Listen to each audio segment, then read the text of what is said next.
Bonjour à tous et bienvenue sur Histoire et Religion. Aujourd'hui, on va traiter un sujet délicat parce que la montée en puissance des gens qui poursuivent les miracles dans les églises est vraiment étonnant. Notre Dieu est un Dieu de merveille. Voici Psaume 136, versets 3 à 4. En tant que créateur et soutien de tout ce qui existe, Dieu a le pouvoir de suspendre les lois naturelles afin d'accomplir ses desseins. Les miracles faisaient partie des ministères de Moïse, d'Élie et d'Élisée, et bien sûr de Jésus et des apôtres. Et leurs miracles servaient principalement à confirmer que le message provenait de Dieu. Voir Hébreux chapitre 2, versets 3 à 4.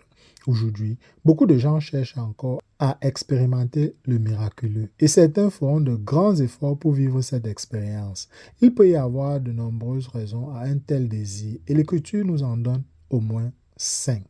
Premièrement, certaines personnes recherchent des signes et des prodiges parce qu'elles veulent la confirmation de la vérité de Dieu. Il n'y a rien de mal en soi à ce désir. En fait, Dieu a volontairement donné des signes à Moïse. Voir Exode chapitre 4, verset 1 à 9. Et à Gédéon, Juge 6, verset 11 à 22. Pour confirmer sa parole, les miracles peuvent aider une personne à parvenir à la foi. Comme dans Jean chapitre 2, verset 23. La Bible dit, beaucoup de gens virent les miracles qu'il faisait et crurent en son nom. Cependant, il arrive un moment où suffisamment de miracles ont été accomplis.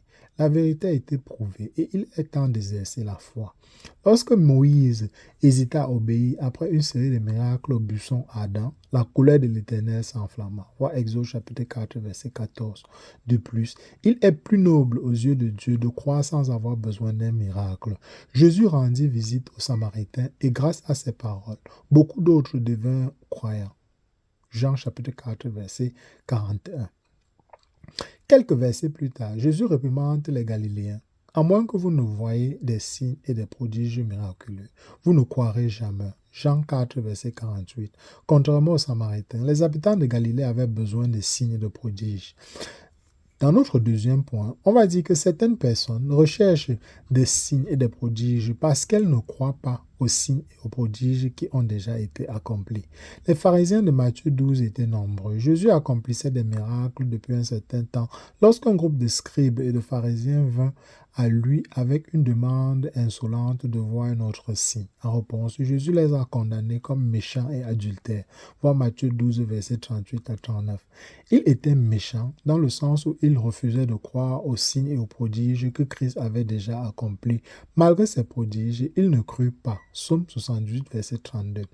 Leur cœur était endurci envers la vérité, même après de nombreux miracles publics. Rien ne pourrait les faire croire. Leur cœur était comme celui d'un pharaon, endurci après avoir été témoin de tant de miracles de Moïse en Égypte. Exode 9, verset 34 à 35. Ils étaient adultères au sens spirituel, ayant abandonné le véritable culte de Dieu pour suivre un ensemble de règles et de traditions créées par l'homme. Non satisfaits des miracles que Jésus accomplissait, ils exigeaient quelque chose d'encore plus grand, comme le dit le commentateur Mathieu Brand.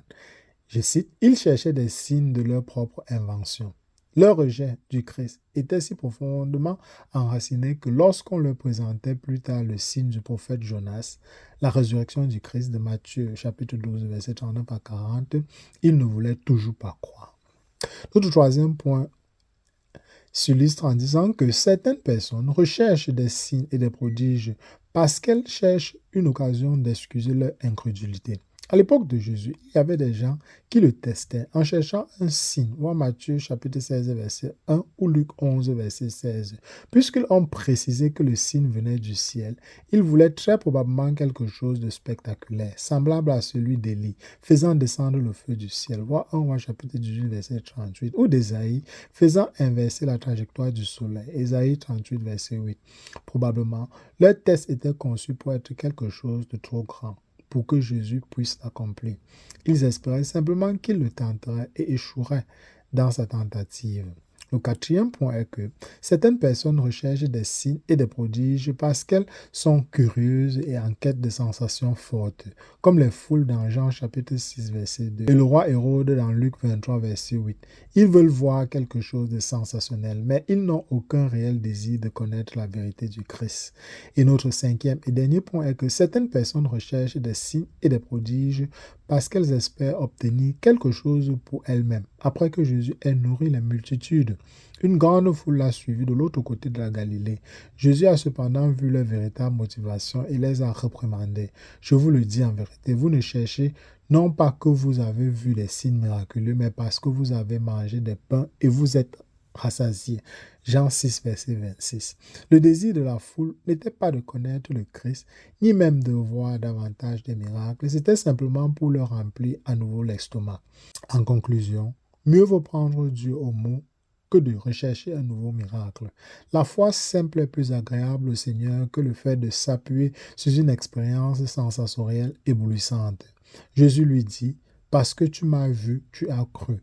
Bienheureux ceux qui n'ont pas vu et qui ont cru. » Jean 20, verset 29. Eh bien, nous arrivons au terme de cette capsule. J'espère vous avoir édifié. Si c'est le cas, laissez-moi un pouce levé. Abonnez-vous si ce n'est pas encore le cas. On se retrouve très rapidement pour une prochaine capsule.